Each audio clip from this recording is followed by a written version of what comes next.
Puji nama Tuhan, mari kita mau sama-sama mengambil saat teduh sebelum kita akan memulai ibadah kita pada hari ini.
Shalom, puji Tuhan, selamat datang untuk kita boleh bersama-sama bersekutu di dalam Tuhan. Baik Bapak Ibu Jemaat Tuhan yang kasih, sebelum ibadah dimulai, silakan Bapak Ibu boleh berjabat tangan, salam kasih, salam damai dari Tuhan.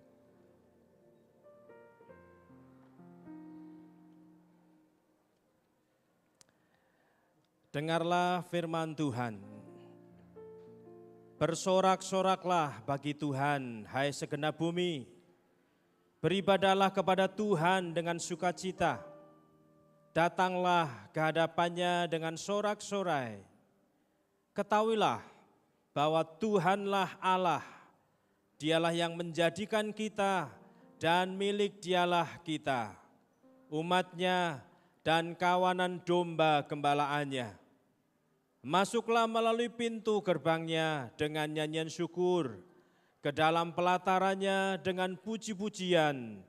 Bersyukurlah kepadanya dan pujilah namanya, sebab Tuhan itu baik, kasih setianya untuk selama-lamanya, dan kebenarannya turun-temurun. Saya ajak Bapak Ibu untuk bangkit berdiri. Adapun pertolongan kita datangnya dari Tuhan, Allah pencipta langit bumi dan segala isinya. Tuhan yang setia, yang tidak pernah meninggalkan perbuatan tangannya. Turunlah ke atas saudara sekalian, anugerah rahmat dan damai sejahtera dari Bapa, Yesus dan Roh Kudus memberkati ibadah yang kedua pada kesempatan pagi ini. Amin. Masih tetap berdiri. Shalom Bapak Ibu. Shalom. Yang di atas shalom. Shalom. Yang sudah siap menyembah Tuhan boleh tepuk tangan. Berikan tepuk tangan yang termanis buat Allah kita. Yang kasih setianya tidak pernah berubah. Dulu, sekarang, sampai selama-lamanya. Mari kita akan merendahkan diri di hadapan Tuhan.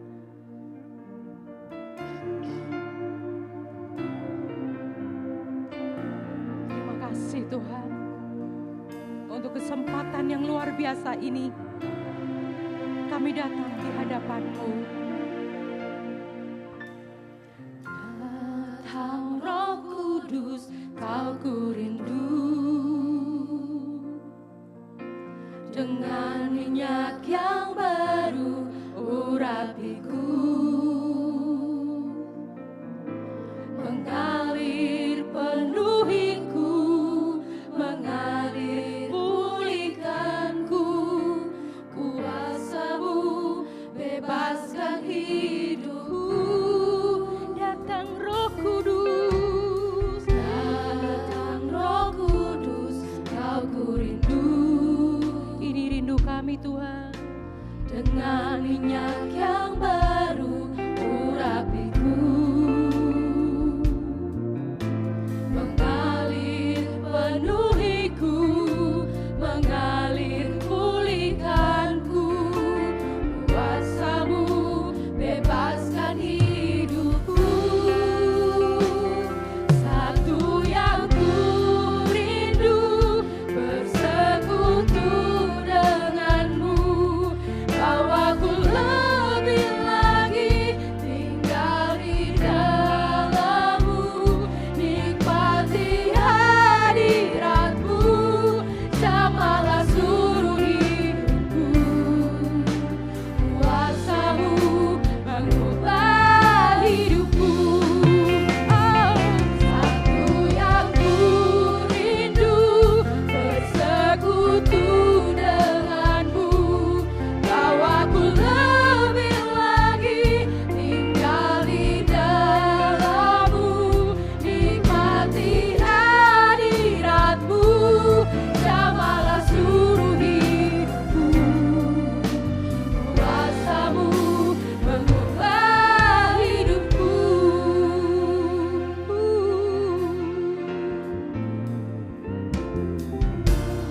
Datang Roh Kudus, Kau ku rindu.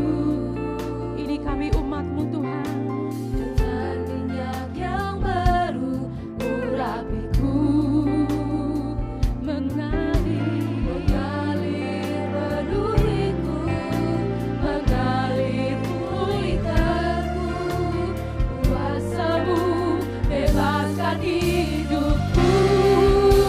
Satu yang ku rindu, bersekutu denganmu, bawaku lebih lagi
Tuhan. Kami merendahkan diri kami di hadapan Allah yang Maha Tinggi. Kami mengucap syukur buat kasih setiamu. Kami berterima kasih buat kasih sayangmu. Sehingga pada hari ini kami beroleh hari di mana kami boleh menikmati kesempatan untuk datang, untuk berterima kasih atas kebaikan-Mu. Biarlah Tuhan, Engkau bertahta di atas puji-pujian kami. Segala puji, sembah, hormat kami menyerahkan ibadah kami dari awal, pertengahan hingga akhirnya. Mohon pimpinan-Mu dan kami siap menyembah Tuhan yang hidup. Di dalam nama Yesus, jemaat yang diberkati, sama-sama kita mau katakan amin. Masih tetap berdiri Bapak Ibu, boleh kasih tepuk tangan sekali lagi buat Tuhan kita. Sebab ada kuasa di dalam darah anak domba, maaf. Ada tepuk tangan sekali lagi, haleluya. Ada kuasa dalam darahnya, darah domba Allah. Ada kuasa dalam darahnya, darah anak domba Allah. Bapak Ibu, semuanya tepuk tangan. Suarakan suaramu buat Tuhan. Sebab jiwamu berharga. Maukah kau terlepas dari dosa? Darahnya berkuasa, darahnya berkuasa. Ingat jiwamu sungguh berharga. Darah domba Allah berkuasa. Ada kuasa, ada kuasa dalam darahnya, darah domba Allah. Ada kuasa dalam darahnya, darah anak domba Allah. Ada kuasa dalam darahnya, darah domba Allah. Ada kuasa dalam darahnya, darah anak domba Allah. Maukah kau terlepas dari dosa? Darahnya berkuasa, darahnya berkuasa. Ingat jiwamu sungguh berharga. Darah domba Allah berkuasa. Ada kuasa dalam darahnya, darah domba Allah. Ada kuasa dalam darahnya, darah anak domba Allah. Darah anak domba Allah. Darah anak domba Allah. Sebab hati kita dipenuhi dengan sukacita, hatiku penuh nyanyian. Hatiku penuh nyanyian. Amin. Hatiku penuh nyanyian. Hatiku bernyanyi untuk Raja segala. Katakan hatiku. Hatiku penuh nyanyian. Haleluya. Hatiku penuh nyanyian. Hatiku bernyanyi untuk Raja segala raja. Semua sembahlah dan pujilah Dia. Sembahlah dan pujilah Dia. Sembahlah dan pujilah Dia. Raja segala raja. Raja segala raja. Raja segala raja. Terima kasih Tuhan. Hati kami penuh sukacita. Haleluya. Silakan duduk Bapak Ibu. Sebentar kita akan menyambut firman Tuhan. satu pujian yang akan memberkati kita semua. Bahwa tanpa Yesus hidup kita tidak berarti. Siapakah kita ini tanpa Yesus? Dan sementara kita menyanyikan pujian ini, Kor Jehovah Nisi bisa mempersiapkan diri.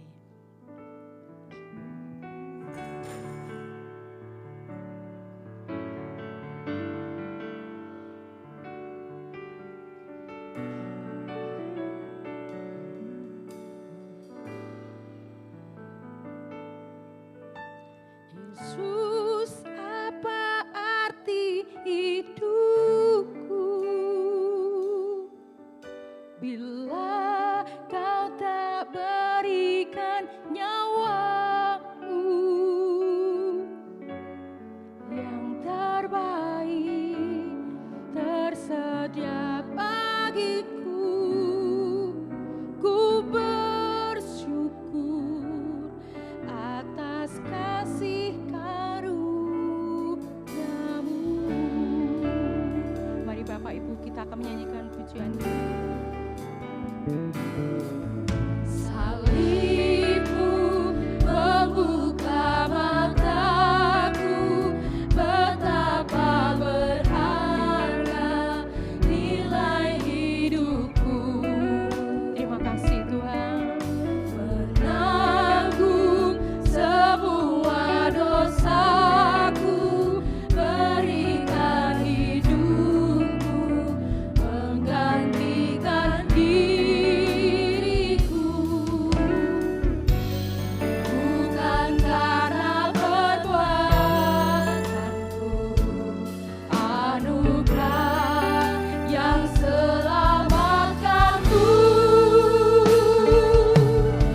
Yesus, apa arti hidupku bila kau tak berikan nyawamu yang terbaik tersedia bagiku. Ku bersyukur atas kasih karunia. Yesus, apa arti hidupku? Terima kasih buat pengorbanan. Kau tak berikan nyawamu yang terbaik tersedia bagiku. Ku bersyukur atas kasih karunia-Mu.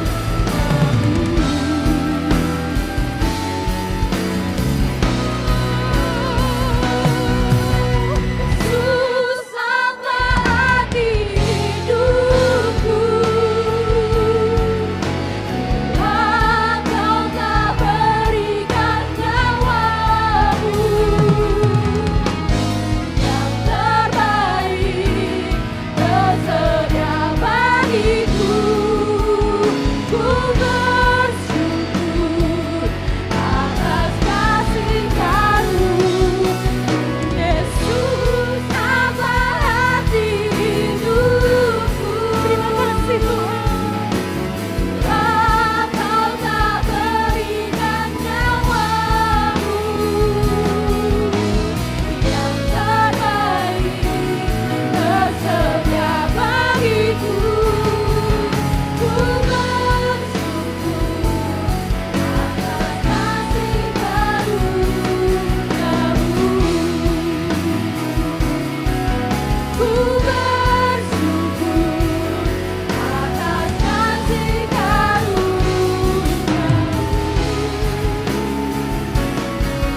Ku bersyukur atas kasih karunia-Mu.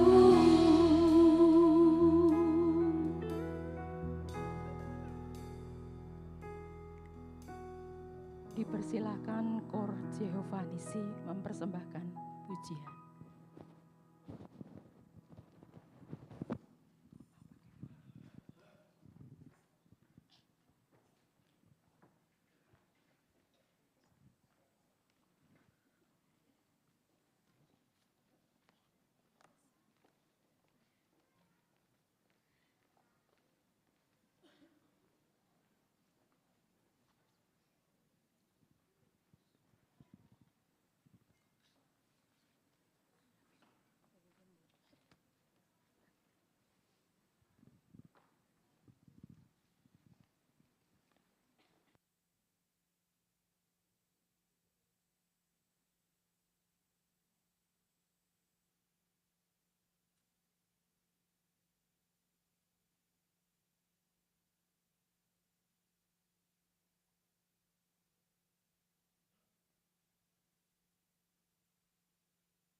namamu,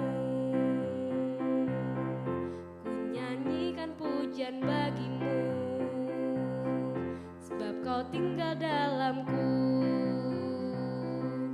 Kaulah Yesus juru selamatku.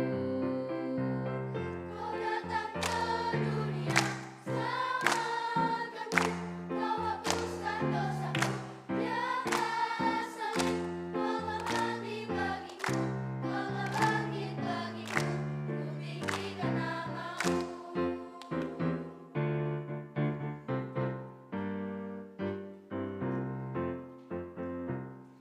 Kuasamu dan namamu lah hendak kami sembah.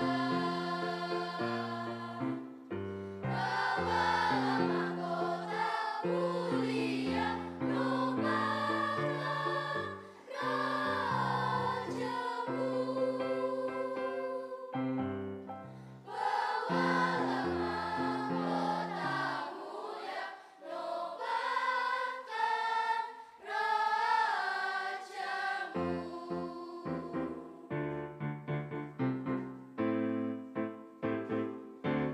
Ku tinggikan namamu, ku tinggikan namamu, nyanyikan pujian bagi, nyanyi pujian bagimu, sebab kau tinggal dalamku, sebab kau tinggal dalamku. Kaulah Yesus juru selamatku, kau datang ke dunia, selamatkanku. Kau hapuskan dosaku di atas salib. Kau telah mati bagiku, kau telah bangkit bagiku. Ku tinggikan namamu, ku tinggikan namamu, ku kan tinggikan namamu.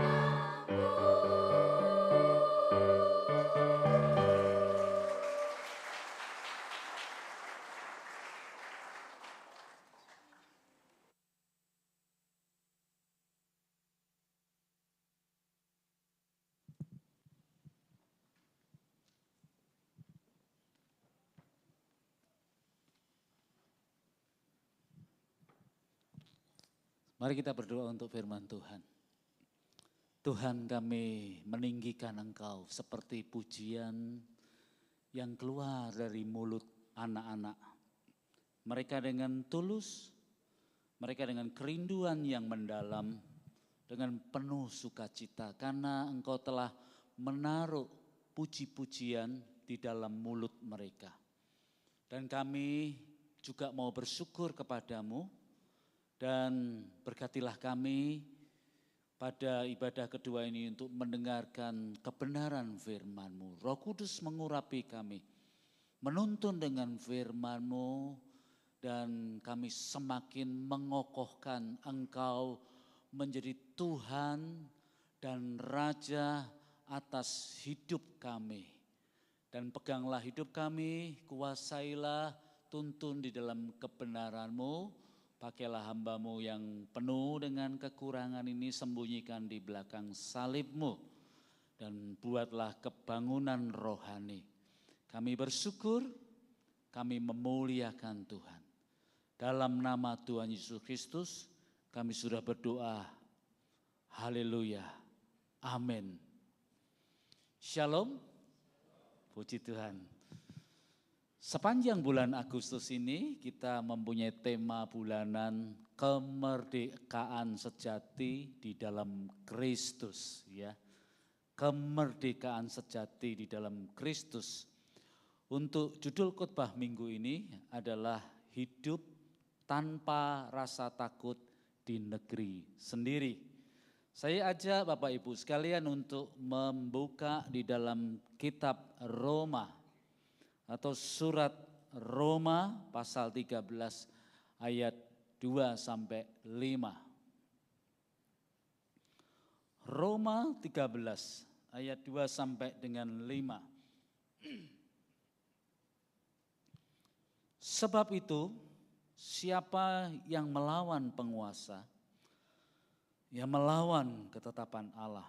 Dan siapa yang melawan akan mendatangkan hukuman atas dirinya. Sebab orang yang berbuat baik tidak usah takut kepada pemimpin, kecuali orang yang berbuat jahat. Maukah engkau hidup tanpa takut terhadap para pemimpin? Perbuatlah apa yang baik dan engkau akan beroleh pujian darinya. Karena ia adalah hamba Allah untuk kebaikanmu. Namun jika engkau berbuat jahat, takutlah kepadanya. Karena tidak percuma ia menyandang pedang. Ia adalah hamba Allah untuk membalaskan murka Allah atas mereka yang berbuat jahat. Sebab itu perlu kita tunduk, bukan saja karena murka Allah, tetapi juga oleh karena hati nurani kita. Ada guyonan di medsos, tapi nadanya kekhawatiran, tapi juga ada ketakutan. Di medsos yang ada hari-hari ini. Guyonannya ini seperti ini. Diam, diblokir PPATK. Bergerak, dipacekin negara. Nganggur, dicuekin pemerintah. Berdoa, digrebek tetangga. Ya. Ada seorang perempuan kerja di Hong Kong, TKI, marah-marah karena rekeningnya yang diam senilai 30 juta diblokir. Marah-marah, yang lain pada ketakutan. Guyonan ini ya, yang ada di medsos ini menunjukkan mengenai ketakutan yang ada pada orang-orang sekarang ini. Pernahkah kita merasa takut kepada pemerintah? Rasul Paulus di dalam surat di Roma berkata, orang yang berbuat baik tidak usah takut kepada pemimpin. Ngapain takut sama pemerintah? Ngapain takut sama instansi-instansi kantor tertentu kalau kita berbuat baik? Maukah engkau hidup tanpa takut terhadap para pemimpin? Kata Rasul Paulus, perbuatlah apa yang baik dan engkau akan beroleh pujian. Kalau kita sudah melakukan yang baik, tidak melawan hukum, dan kita malah berkontribusi kepada kota kita, kepada negara kita, jangan takut. Justru akan mendapat pujian, beroleh sanjungan dari pemerintah. Tapi Rasul Paulus berkata, takutlah kepada pemerintah kalau engkau berbuat jahat. Oleh karena itu, pemerintah menyandang pedang. Zaman sekarang pemerintah menyandang senjata. Takutlah kepada mereka kalau kamu berbuat jahat, kalau kamu melawan hukum, kalau kita berbuat asusila, amoral, takutlah kepada mereka karena mereka menyandang senjata. Ya memang harus ada yang ditakuti di sebuah wilayah ya. Kalau tidak, wah bahaya sekali. Suatu kali saya pernah pergi melayani di salah satu negara di Asia. Lebih miskin daripada Indonesia. Saya pergi untuk memperkenalkan pendidikan sambil melayani di gereja bukan negara yang berbahasa Inggris. Suatu kali saya bersama dengan 2 mitra pelayanan pulang dari sebuah pasar namanya Russian Market, sebuah pasar tradisional di sana. Kami membawa laptop. Pulang dari pasar itu belum malam, masih sore. Dari belakang tiba-tiba laptopnya direbut oleh orang yang naik motor. Anak-anak muda diambil, direbut gitu. Langsung lari. Lalu kami bilang kepada misionaris yang ada di negara itu. Bagaimana ini Pak? Apakah kami harus segera melapor ke polisi? Dan bagaimana sebaiknya langkah-langkah yang harus diambil?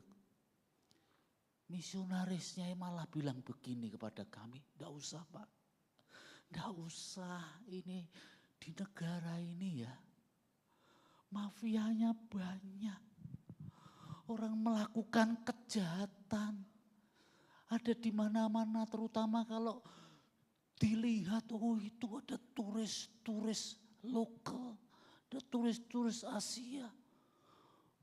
Ada seorang teman di Kudus yang beberapa hari yang lalu anaknya kerja di negara-negara Asia, sempat transit di negara ini. Dia bilang kepada saya, Pak Minggus, ini di negara ini kalau malam sudah diberitahu jangan keluar di negara ini.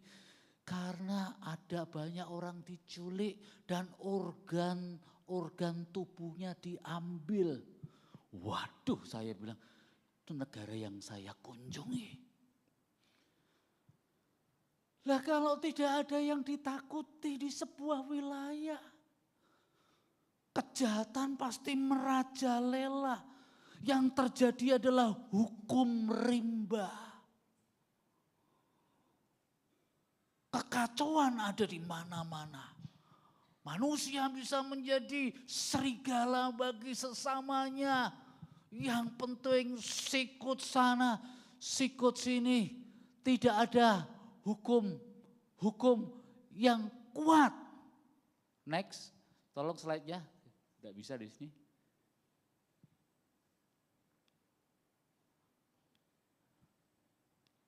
Tidak ada hukum-hukum yang kuat. Kalau kejahatan merajalela, takutnya luar biasa. Waktu saya SMP, ya dulu ada, saya ingat betul di kota, saya kota kecil, kota kecamatan, ada peristiwa namanya Petrus, ya pembunuh misterius. Saya lagi SMP keluar dari rumah, orang kok di pinggir jalan tergeletak, pakai tato. Waktu itu saya bingung ada apa ini, gali-gali itu ditembaki. Kemudian diambil, dibuang ke laut. Rupanya pada tahun 1980-an terlalu banyak. Gali-gali, untung tidak ada pelanggaran hak asasi manusia pada waktu itu, sama seperti di Filipina ketika presiden sebelumnya mengambil gembong narkoba, pengedar narkoba yang banyak sekali. Karena Manila itu, Filipina itu, saya pernah tinggal di sana 2 tahun lamanya, kota itu mayoritas agama Katolik 90%. Untuk tidak mengatakan agama itu kurang, tapi mayoritasnya orang di sana beragama.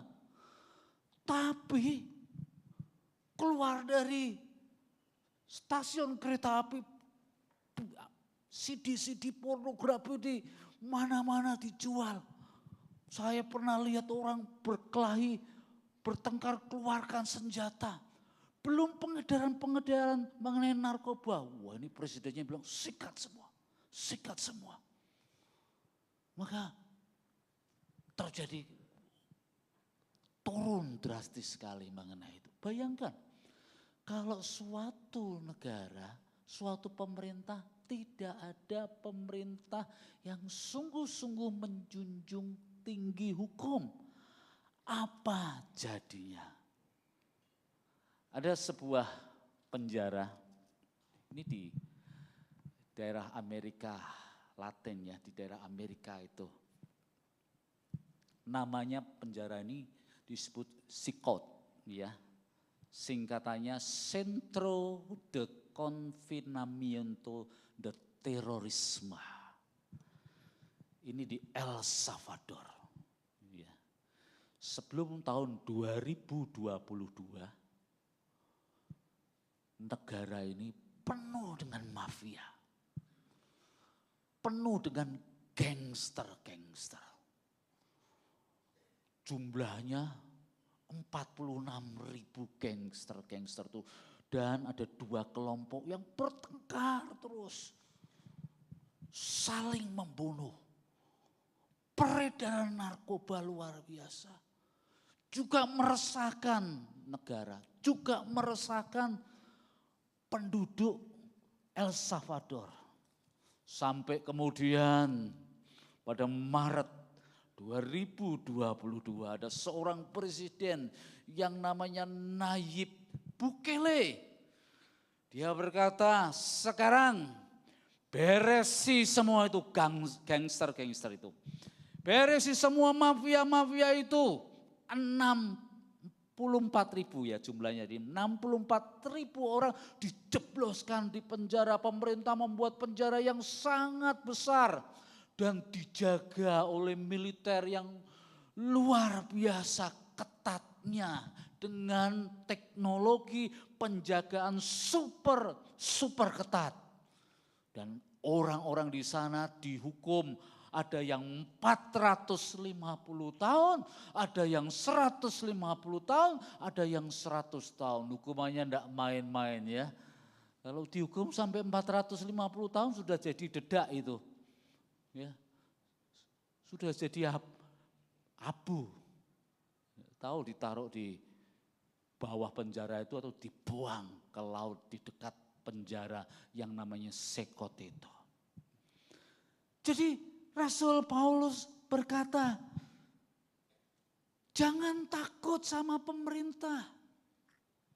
Kalau hidup kita baik, kalau kita menjadi warga negara yang bertanggung jawab, kalau kita menghormati aturan-aturan yang ada. Karena pemerintah, pemimpin itu adalah disebut oleh Rasul Paulus sebagai hamba Allah, sebagai pelayan-pelayan Allah. Oleh karena itu mereka seharusnya menjadi pelindung bagi rakyat dan kita rakyat tunduk kepadanya. Karena mereka menjaga kita. Mereka melindungi kita. Kalau tidak, waduh apa yang terjadi ini. Kalau tidak ada yang menjaga kota, melindungi kota, apa yang terjadi. Maka kekacauan bisa sering kali muncul.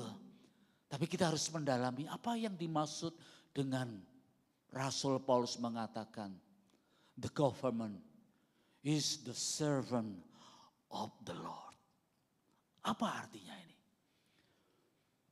Pemerintah itu hamba Allah. Pelayannya Allah. Jadi pelayan Allah itu bukan pendeta saja. Ya. Bukan romo saja. Bukan rohaniawan saja. Tetapi para pemimpin yang ada di kantor-kantor pemerintahan, di bidang eksekutif, di bidang legislatif, di bidang yudikatif, they are the servants of the Lord. Mereka adalah pelayan Tuhan. Hamba-hamba Allah. Apa maksudnya ini?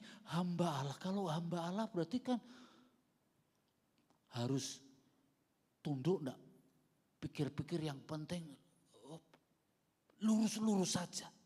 Apa maksudnya ini Rasul Paulus mengatakan seperti ini? Sadarkah Paulus mengatakan seperti ini padahal dia pernah diperlakukan sewenang-wenang oleh prajurit-prajurit Romawi pada waktu di Filipi, dia diciduk, dimasukkan ke penjara, lalu dipukul pakai cambuk. Lalu dia bilang, kau pukul aku pakai cambuk, aku ini adalah warga negara Romawi. Lalu para penguasa di sana takut. Belum lagi dia dirantai, dibawa di dalam tahanan, ditemukan dengan Agripa, dengan raja-raja penguasa wilayah Romawi. Dia dibawa kapal, kemudian ditaruh di penjara di Roma. Mengapa dia masih berani mengatakan mereka itu adalah hamba Allah, pelayan Allah? Paulus tidak melakukan kejahatan. Dia orang Yahudi, orang Kristen yang takut akan Tuhan, yang salah hidupnya. Dia tidak melakukan hal-hal yang berlawanan dengan hukum. Dia hanya memberitakan Injil keselamatan. Yesus Kristus adalah Tuhan. Mengapa dia diciduk, dijebloskan di dalam penjara? Kalau Paulus berkata, they are the servant of the Lord. Berarti mereka benar dong, saya nganut aja. Apakah artinya seperti itu? Apakah setiap pemerintah itu adalah hamba Allah, pelayan-pelayan Allah?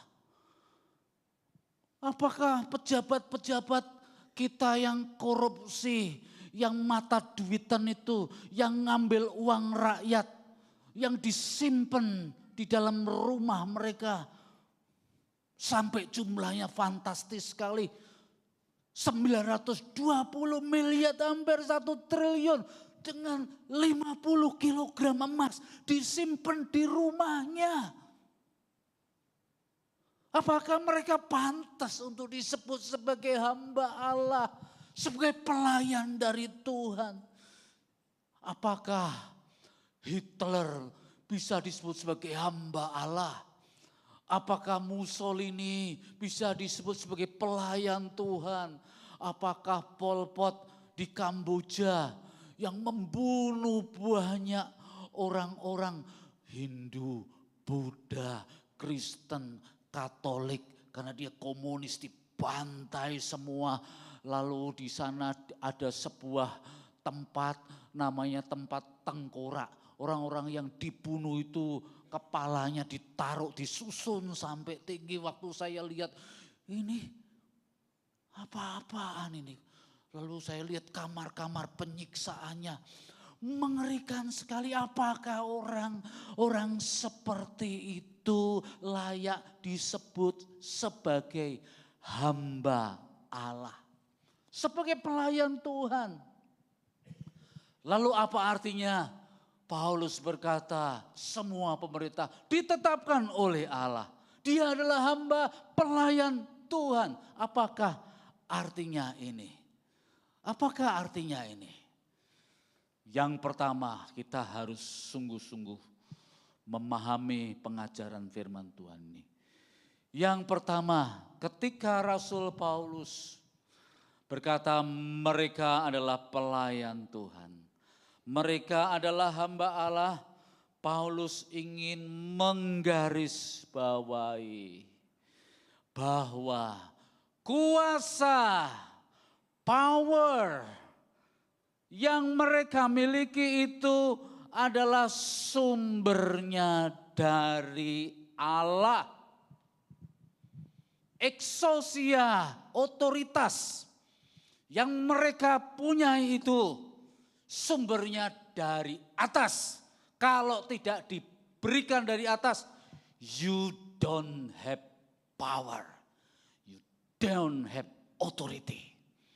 Maka Pilatus dengan sombongnya berkata kepada Yesus, saya bisa membebaskan kamu atau menyerahkan kamu kepada orang-orang Yahudi untuk disalib. Yesus berkata, Pilatus, kamu tidak punya kuasa apapun terhadap aku.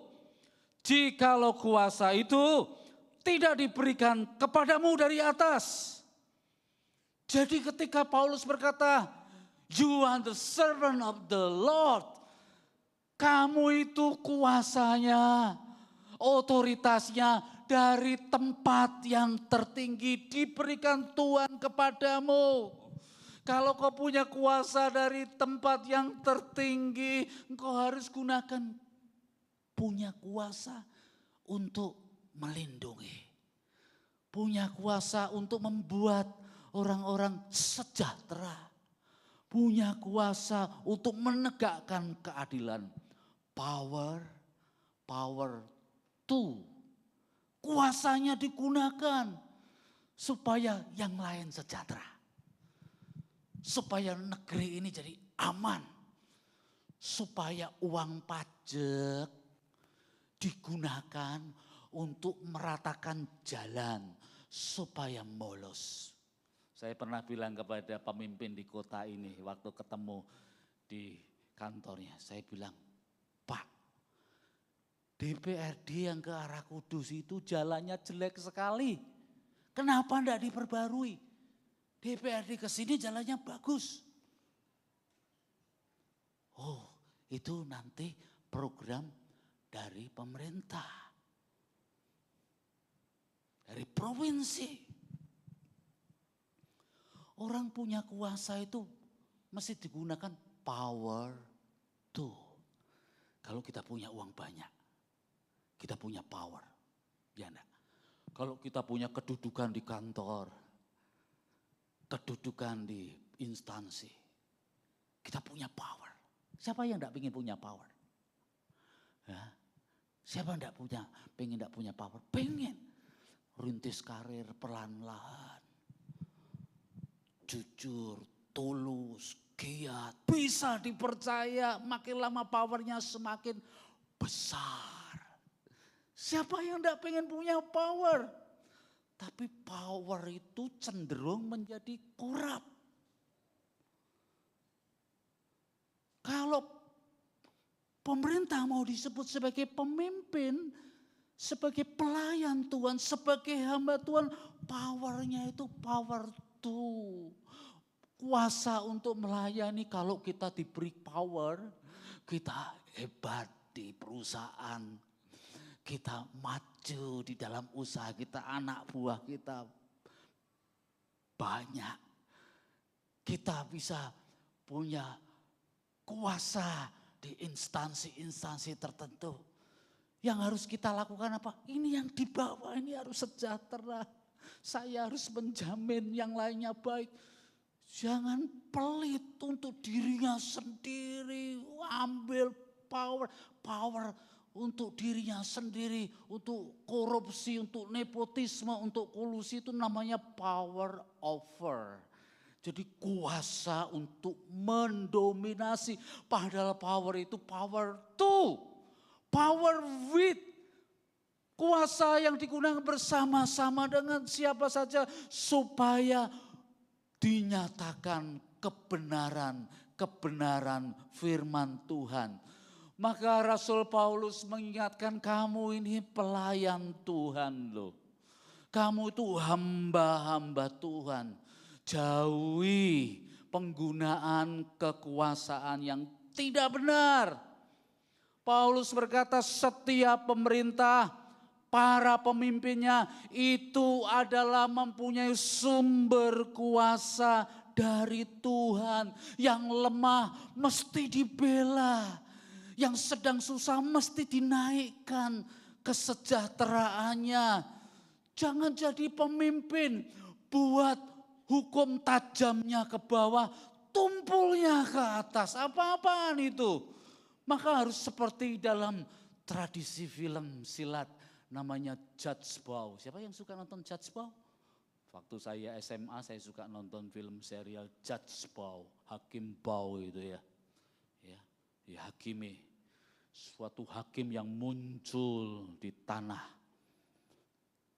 Cina, di negara Tiongkok, hakimnya tegas, melakukan kebenaran, tidak pandang bulu.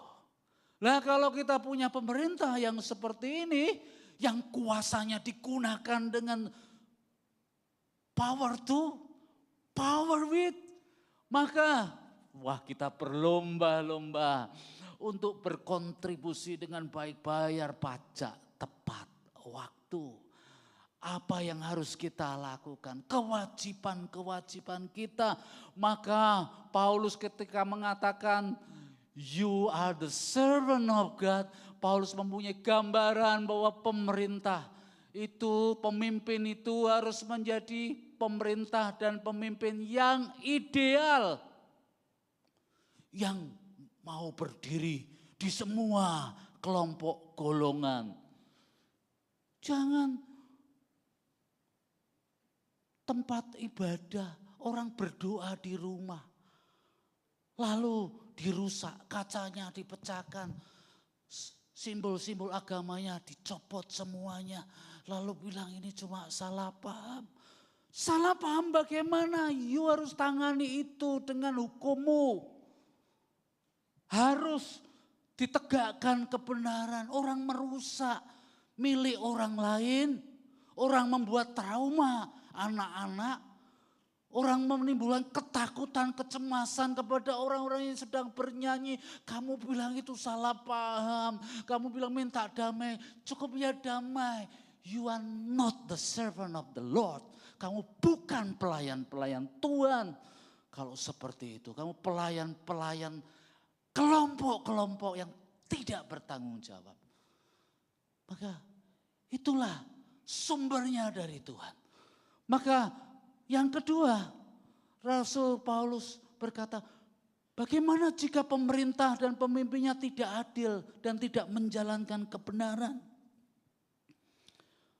Apakah kita diam saja? Oh, kita boleh kompromi. Yang penting taat, taatnya buta katanya. Ya. Blind, disobedient, ketaatan buta. Ada loh orang yang blind, disobedient, pokoknya taatlah, tidak peduli kamu mau seperti ini sejauh tidak menyungkit ini saya. Apakah kita diam saja dan tanda setuju? Masa bodoh dan tidak mau tahu. Tentu murid-murid Kristus tidak melakukan seperti ini. Boleh atau tidak melakukan protes yang baik dan benar. Boleh atau tidak melakukan ketidakadilan sipil dalam memprotes ketidakadilan, memprotes korupsi, memprotes kolusi yang merajalela. Boleh saja perjuangan-perjuangan itu. Murid-murid Kristus juga harus berjuang untuk kebenaran, tetapi tanpa kebencian, tanpa kekerasan. Berjuang dengan sungguh-sungguh melalui menulis surat, melalui kesempatan berbicara kalau ada waktu, melalui menyampaikan protes-protes dengan hikmat dari Tuhan. Karena murid-murid Kristus itu setelah diperbarui oleh firman, oleh Roh Kudus, memiliki hati nurani yang tulus. Kita punya kemerdekaan yang sejati. Hati nurani kita itu terusik. Hati nurani itu kita tidak terima kalau ada hal-hal atau orang-orang diperlakukan dengan tidak adil dan sewenang-wenang. Hati nurani, murid-murid Kristus itu adalah hati nurani yang merdeka. Kalau kau tidak berjalan di dalam kebenaran, kau bukan hambanya Allah, kau bukan pelayannya Tuhan. Pelayanannya siapa? Pelayanan bagi dirimu sendiri dan kelompokmu itu. Maka kita sudah punya kemerdekaan yang sejati. Kita punya hati nurani. Hati nurani harus dijaga. Jangan ikut kejahatan. Jangan ikut-ikut melawan hukum. Hati nurani harus dijaga. Berbuat baik, ada di dalam kebaikan. Kalau sudah berbuat baik, tidak perlu takut sama pemerintah. Tidak perlu takut sama instansi apapun.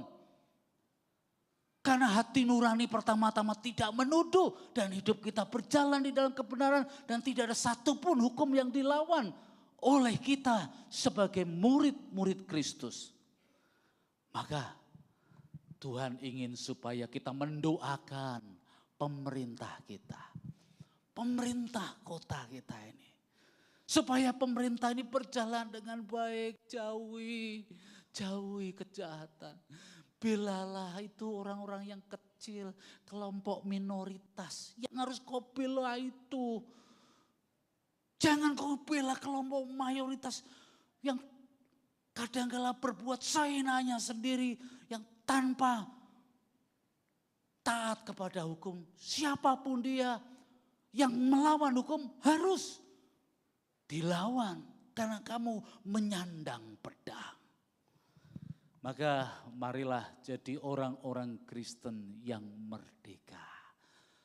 Kita tidak takut, tidak merasa takut hidup di negeri kita. Jangan takut apapun tinggal di kota Kudus.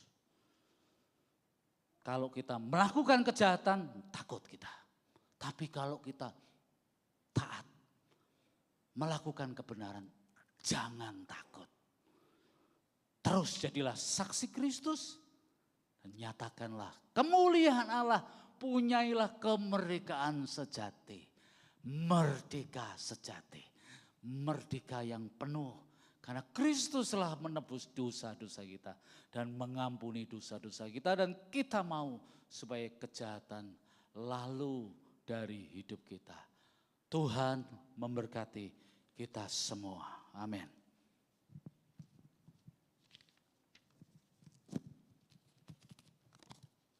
Kita nyanyikan pujian. Bersyukur, bersyukur.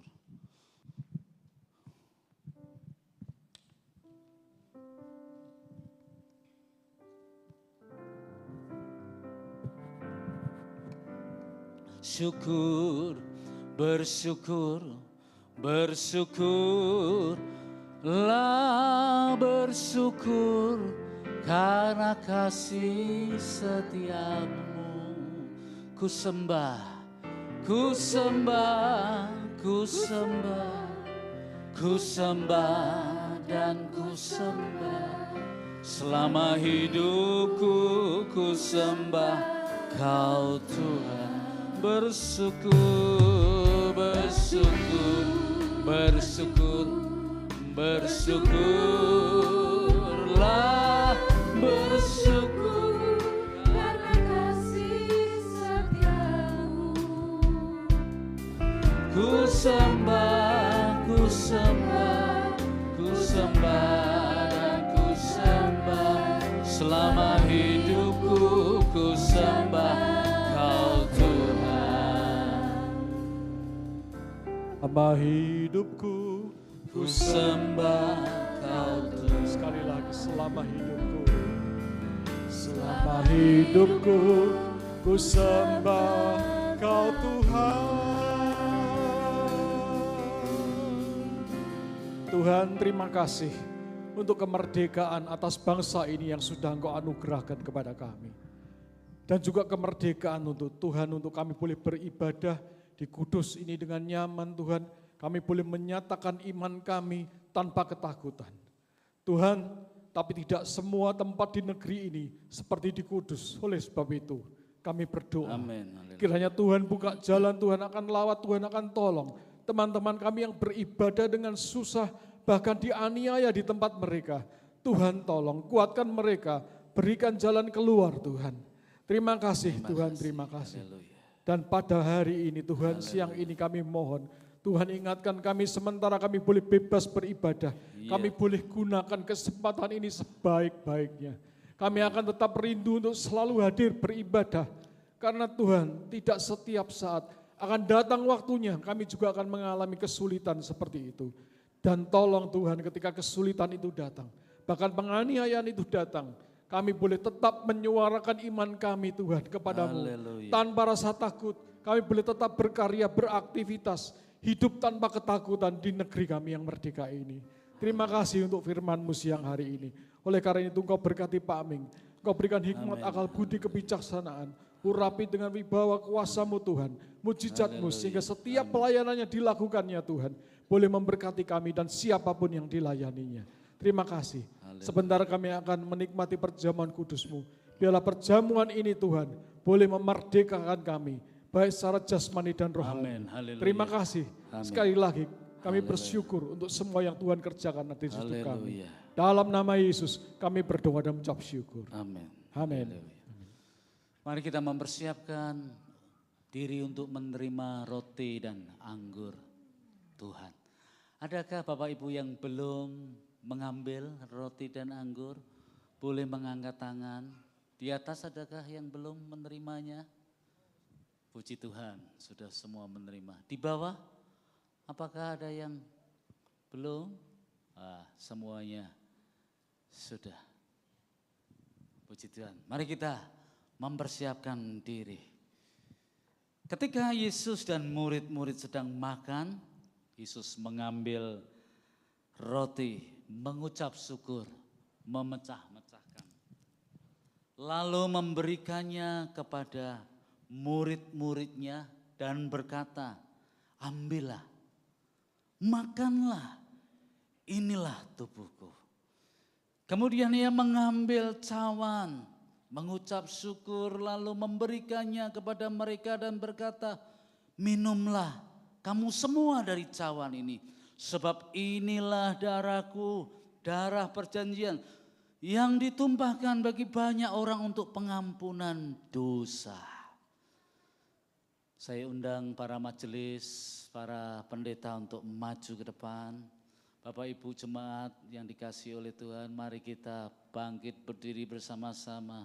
Bersyukur, bersyukurlah. Bersyukur, bersyukurlah, bersyukur karena kasih setiamu. Ku sembah, ku sembah, ku sembah dan ku sembah selama hidupku, ku sembah Kau Tuhan. Mari kita mengangkat roti di tangan kanan kita. Bukankah roti ini melambangkan tubuh Kristus? Tubuh yang tercapek-capek, tubuh yang terluka, tubuh yang mengeluarkan darah yang segar. Dia melakukan ini karena begitu cintanya kepada kita. Begitu besar anugerahnya kepada dunia ini.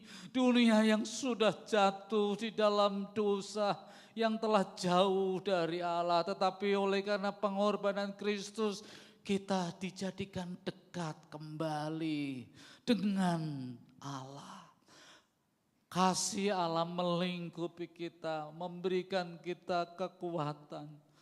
Kita bersyukur, mari kita pecahkan bersama-sama roti ini dan kita makan di dalam nama Tuhan Yesus Kristus.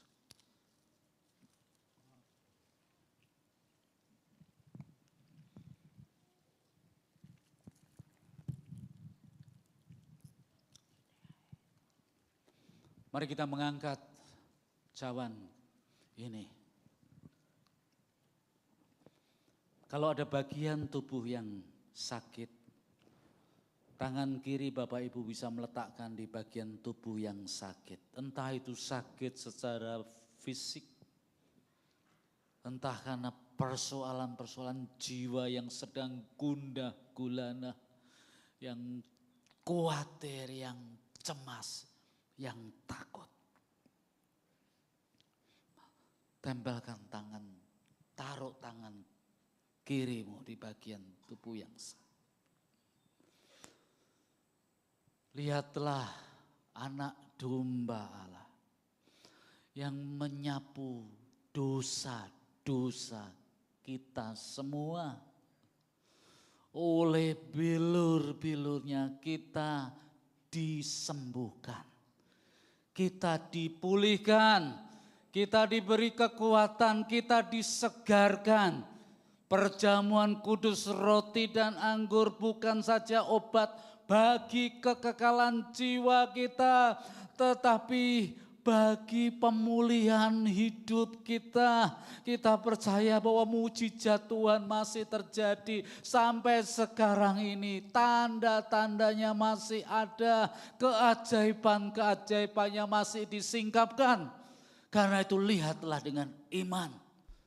Dia yang telah mati di kayu salib. Dan dia yang menyembuhkan, memulihkan, menguatkan kita dengan iman. Mari kita minum bersama-sama dalam nama Tuhan Yesus Kristus.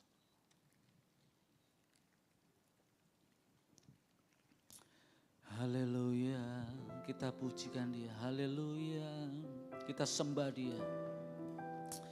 Oh, pujilah Tuhan, pujilah namanya.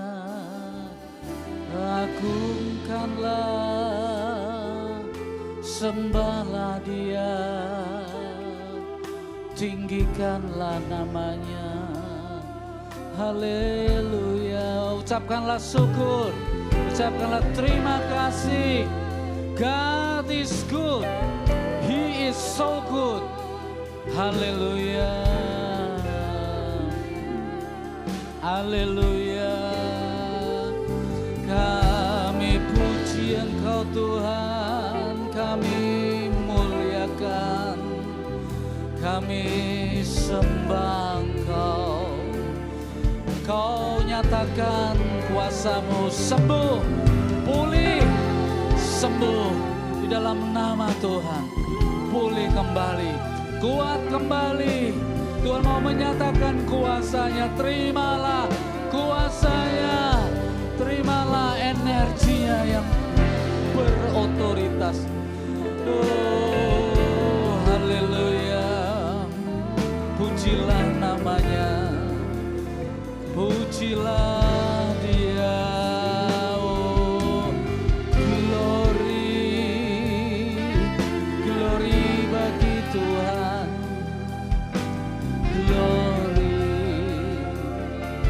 Glory bagi Allah yang hidup. Terimalah mujizatnya, terimalah, sembuhkan, pulihkan, kuatkan, segarkan kembali. Oh, haleluya, haleluya, haleluya, haleluya.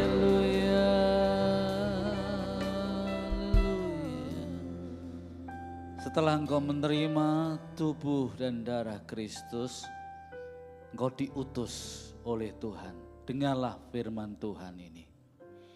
Karena itu, pergilah, jadikanlah semua bangsa muridku, dan baptislah mereka dalam nama Bapa dan Anak dan Roh Kudus. Dan ajarlah mereka melakukan segala sesuatu yang telah kuperintahkan kepadamu. Ketahuilah, aku menyertai kamu senantiasa sampai akhir zaman. Amin. Silahkan duduk Bapak Ibu sekalian.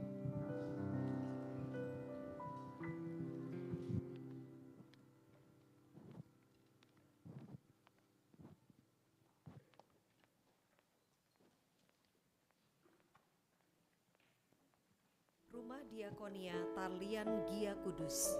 Salah satu visi Gia Kudus adalah Be Fruitful Church atau menjadi gereja yang berbuah, yang kuat dalam pelayanan kasih.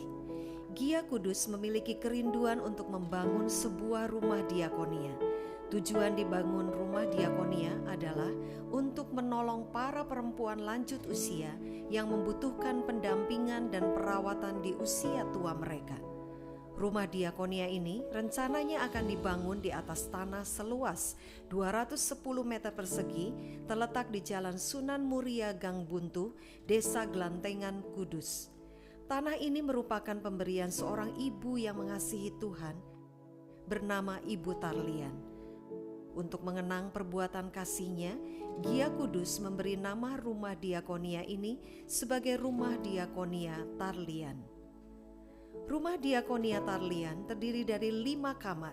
Masing-masing kamar dapat ditempati oleh 2 orang. Setiap kamar dilengkapi perabot yang memadai dan kamar mandi dalam.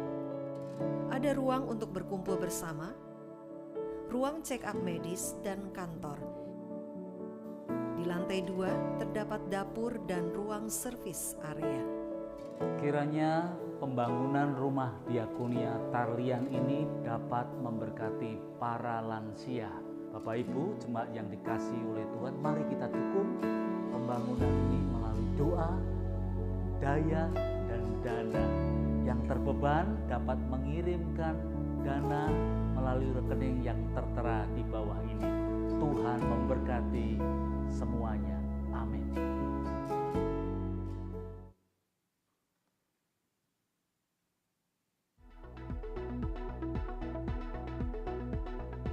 Shalom seluruh jemaat Giaku yang terkasih dalam Yesus Kristus. Warta sepekan minggu ini, Selasa tanggal 5 bulan Agustus, jam 6 sore, di ruang ibadah utama lantai 2, Seksi Pria Gideon akan mengadakan ibadah gabungan PPK Bamagnas Kabupaten Kudus dengan tema ladang sudah menguning pembicara oleh Bapak Pendeta Ferry Sagai.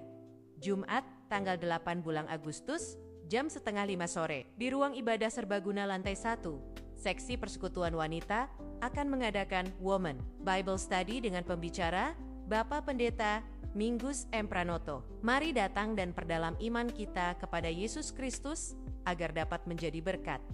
Doa dan puasa akan diadakan pada hari Kamis, tanggal 14 dan 28 bulan Agustus, jam 10 pagi, di ruang ibadah serbaguna lantai 1. Mari gabung dan berdoa bersama.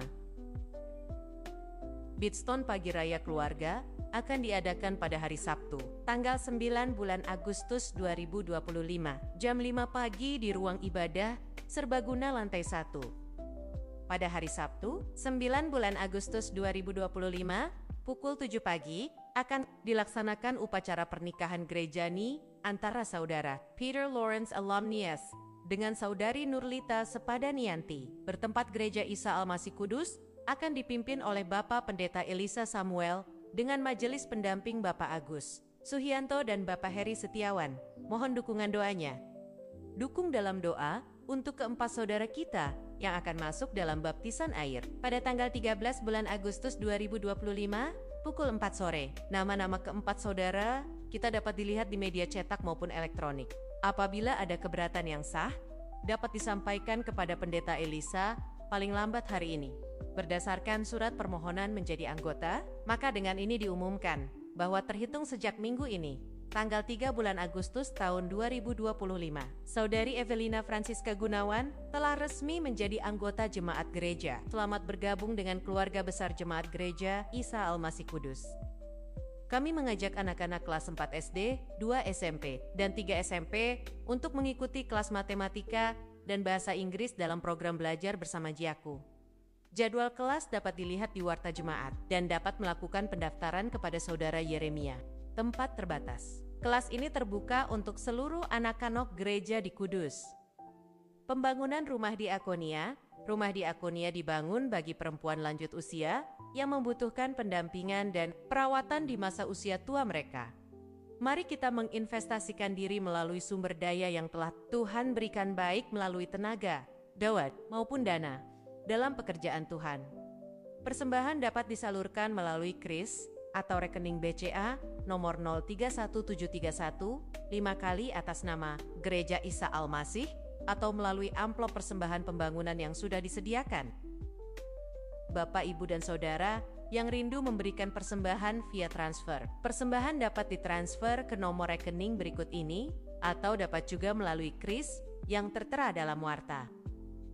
Jangan lupa follow Instagram dan Facebook Gereja Isa Almasih Kudus, serta subscribe channel YouTube Gereja Isa Almasih. Untuk mendapatkan informasi seputar gereja ini terupdate, demikian Warta Sepekan, Giaku Tuhan Yesus memberkati. Baik, di kesempatan ibadah yang kedua ini, apakah Saudari Evelina Francisca Gunawan hadir? Kalau hadir, biarlah kami bisa lebih mengenalnya. Bisa bangkit berdiri? Di mana? Oh ada, ya puji Tuhan. Selamat datang ya, selamat bergabung dan kami semuanya. Tuhan memberkati. Kemudian kami akan menyambut bagi Bapak Ibu Saudara yang baru pertama kali hadir beribadah di tempat ini. Kalau ada dipersilahkan bangkit berdiri, biar nanti Bapak Ibu Majelis bisa menyambutnya. Ada yang baru pertama kali hadir beribadah di tempat ini? Oke. Sekarang bagi saudara-saudara yang berulang tahun, Senin kemarin sampai hari ini, bisa bangkit berdiri? Iya, selamat ulang tahun, nanti setelah terima sepiring bisa duduk kembali ya. Pak Gembala akan mendoakannya.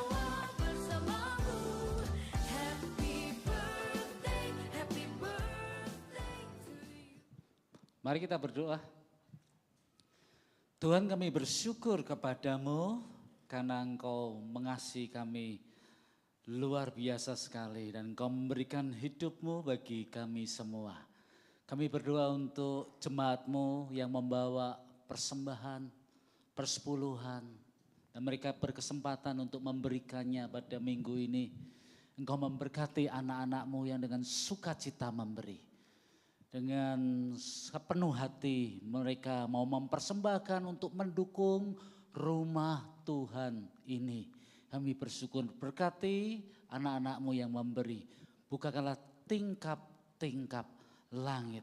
Tuhan, kami berdoa untuk yang berulang tahun. Tuhan berkati mereka satu persatu masa depan mereka. Kalau ada yang studi, pekerjaan mereka, keluarga mereka, terutama mereka boleh semakin mengasihi Tuhan. Kami berdoa untuk saudara-saudara kami, sahabat-sahabat kami yang sedang bergumul dengan sakit penyakit dan usia lanjut. Kami berdoa untuk Ibu Maye, Ibu Tina, Ibu Sofi, Ibu Rakiyam, Ibu Sriarwati, Ibu Sulistiowati, Ibu Oebianio, Ibu Rahel Markati, Ibu Tika, Ibu Jun, Ibu Lim Niepnio, Ibu Linda, Ibu Lili, Ibu Melani Juanio, Ibu Livia Megasari, Ibu Jan Bertien, Ibu Agnes, Bapak Yosia Hendra, Bapak Yusuf Sutejo, Bapak Budiono Subaki, Bapak Beni Sapurianto, Bapak Wagio, Bapak Rudi Susanto, Bapak Holiang, Bapak Agus, Bapak Andre Wiguno, Bapak Thomas. Berkati mereka yang sakit ya Tuhan, sembuhkanlah, pulihkanlah. Berkati yang masih bergumul, kuatkanlah iman mereka. Dan para lansia, Tuhan hibur hati mereka satu persatu. Ya Tuhan, kami berdoa untuk kota ini, supaya kota ini semakin sejahtera. Orang-orang yang tinggal di dalamnya boleh menjadi sahabat satu dengan yang lainnya. Dan kesejahteraan boleh ada. Tuhan lindungi satu dengan yang lainnya. Engkau memberkati para aparat pemerintah daerah dan sampai ke pusat. Tuhan jaga negeri kami ini karena kami mencintai negeri di mana kami ditempatkan oleh Tuhan. Kami berdoa untuk perdamaian dunia supaya dunia semakin damai. Supaya bangsa-bangsa tidak ribut tetapi mau hidup rukun. Jadikanlah kami pembawa damai kemana saja kami pergi dan kami berada. Bapak Ibu sekalian, mari kita berdoa bersama-sama doa yang diajarkan oleh Tuhan Yesus kepada kita semua. Bapa kami yang di surga, dikuduskanlah namamu, datanglah kerajaanmu, jadilah kehendak-Mu di bumi seperti di surga. Berikanlah kami pada hari ini makanan kami yang secukupnya. Dan ampunilah kami akan kesalahan kami. Seperti kami juga mengampuni orang yang bersalah kepada kami. Dan jangan membawa kami ke dalam pencobaan. Tetapi lepaskanlah kami daripada yang jahat. karena Engkaulah yang empunya kerajaan dan kuasa dan kemuliaan sampai selama-lamanya. Saya jemput Bapak Ibu untuk bangkit berdiri bersama-sama. Setelah engkau meresponi panggilan Allah di hari Minggu untuk beribadah kepadanya, sekarang lanjutkanlah perjalanan hidupmu. Jadilah saksi Kristus di mana saja engkau berada, dan terimalah berkat dari Allah Trinitas yang Maha Agung, suci dan mulia. Tuhan memberkati engkau dan melindungi engkau. Tuhan menyinari engkau dengan wajah-Nya dan memberi engkau kasih karunia. Tuhan menghadapkan wajah-Nya kepadamu dan memberi engkau damai sejahtera. Amin.